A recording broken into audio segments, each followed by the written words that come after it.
En France, le compte à rebours est lancé. Oui, 24 heures et 24 heures, ça passe vite. Alors les observateurs politiques surveillent qui est reçu par le Premier ministre démissionnaire, on l'a vu.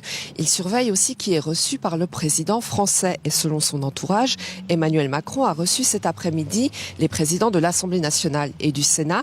Pour rappel, le chef de l'État doit recevoir les présidents des deux chambres s'il compte dissoudre l'Assemblée nationale. Alors est-ce une réelle réflexion chez lui ou juste un coup de pression sur ses anciens alliés?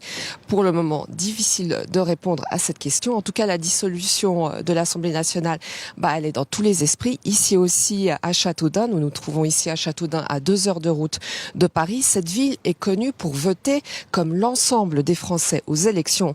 Alors que pense la population ici de cette situation? Voici notre reportage tourné avec Marie Urbain. Avec son château, son petit centre et surtout son électorat, elle est une ville miroir. Châteaudun, reflet de la France et de sa lassitude face aux responsables politiques et à l'instabilité. À l'heure du premier verre, Mauricio ne prend pas de gants. Il faut du changement à 100% là, parce que là, on va droit dans le gouffre là. On va droit dans le gouffre. Déjà dans le gouffre, on y est, mais il ne faut pas qu'il s'agrandisse parce que sinon, je crois que l'année prochaine, si ça continue comme ça, il faut que aussi Macron, il faudrait bien qu'il démissionne quoi. Ça serait bien.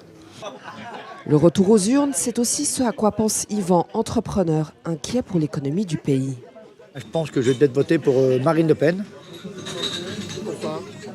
Parce que on ne sait plus qui voter, alors vous savez. À Marine Le Pen.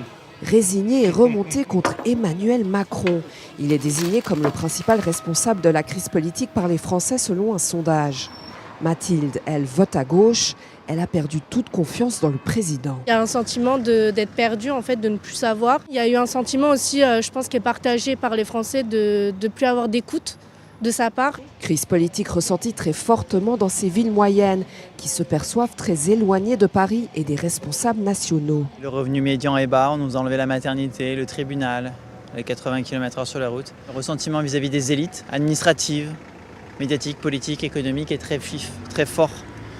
On a l'impression qu'on n'est pas sur la même planète. Le Rassemblement national appelle toujours à une nouvelle dissolution. Nadine, elle, est passionnée de politique nationale. Elle n'a pas arrêté de suivre l'actualité.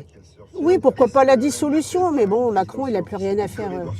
Elle rêve d'un pays qui se met au compromis. Il faut changer les mentalités, quel que soit le parti politique. On se met autour d'une table, tant pis si ça ne se passe pas bien, mais au moins on discute. Il faut qu'il y ait un projet qui sorte. Défi colossal pour la classe politique française.